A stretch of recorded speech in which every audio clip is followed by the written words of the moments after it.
The deadliest massacre in the Reconstruction era in Louisiana happened 150 years ago. By Lorraine Boisonnault, published for the Smithsonian Magazine. On September 28, 2018. In September 1868, Southern white Democrats hunted down around 200 African Americans, in an effort to suppress voter turnout. Reading the note found on the schoolhouse door by its intended recipient, Emerson Bentley, a white school teacher, he found the message in early September of 1868, illustrated with a coffin, a skull and bones, and a dagger dripping with blood. The straightforward message represented a menacing threat to Bentley, who was teaching African American children in Louisiana at the time. Little could the Ohio-born Republican have predicted just how soon that violence would come about. Bentley, an 18-year-old who also worked as one of the editors of the Republican paper, the St. Landry Progress, was one of the few white Republicans in the Louisiana parish of St. Landry. He and others came to the region to assist recently emancipated African Americans to find jobs, access education, and become politically active. With Louisiana passing a new state constitution in April 1868, that included male enfranchisement and access to state schools regardless of color, Bentley had reason to feel optimistic about the state's future. But Southern white Democrats were nowhere near willing to concede the power they'd held for decades, before the Civil War. And in St. Landry, one of the largest and most populous parishes in the state, thousands of white men were eager to take up arms to defend their political power. The summer of 1868 was a tumultuous one. With the help of tens of thousands of black citizens who finally had the right to vote, Republicans handily won local and state elections that spring. Henry Clay Warmoth, a Republican, won the race for state governor, but the votes African Americans cast for those elections cost them.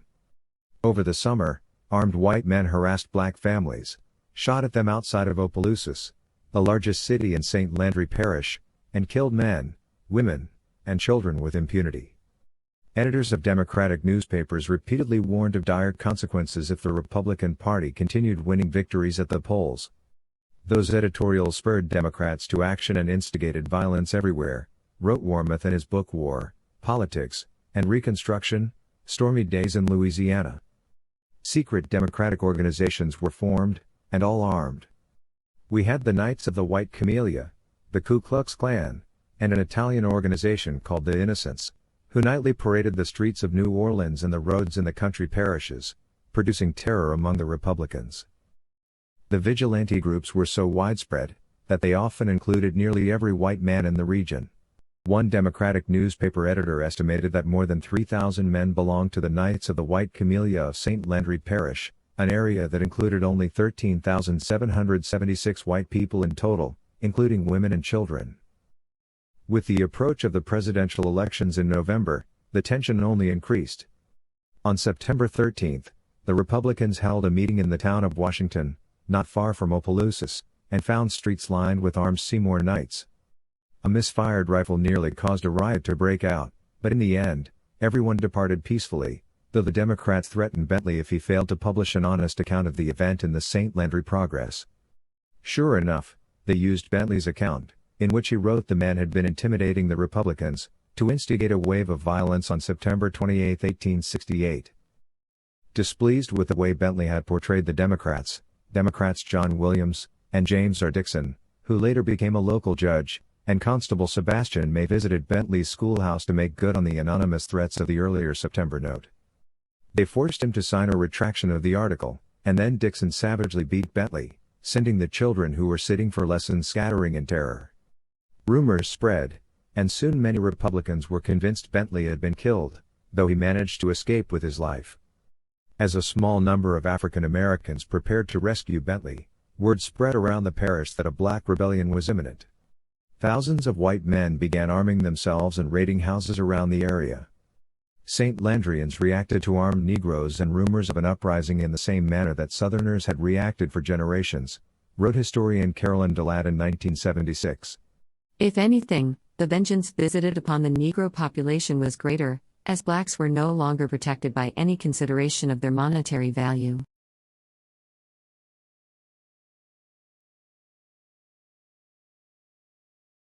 On the first night, only one small group of armed African Americans assembled to deal with the report they'd heard about Bentley.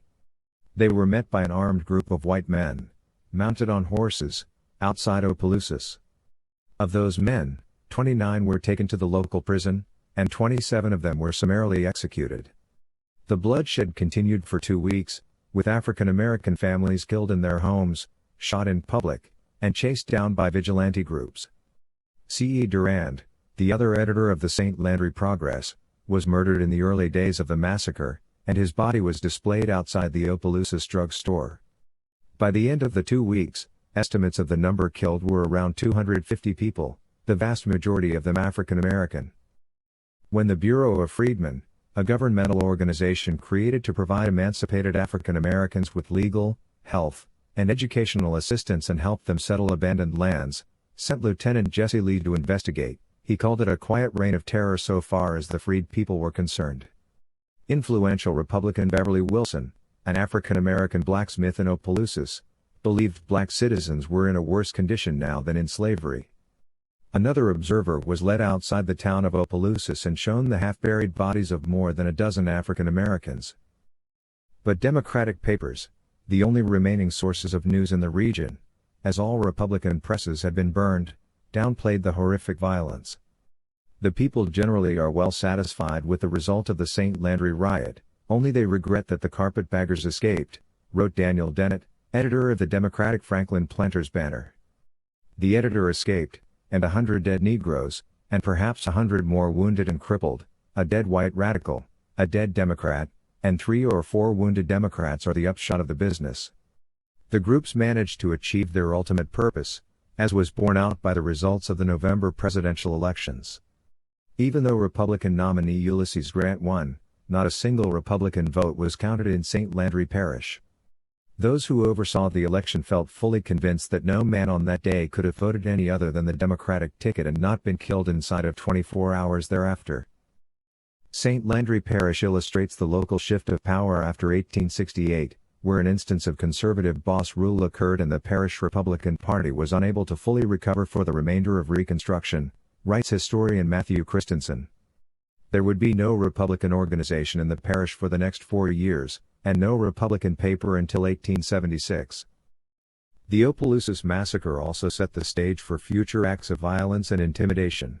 Lynching became routinized in Louisiana, a systematic way by which whites sought to assert white supremacy in response to African American resistance, said historian Michael Pfeiffer, the author of The Roots of Rough Justice, Origins of American Lynching, by email.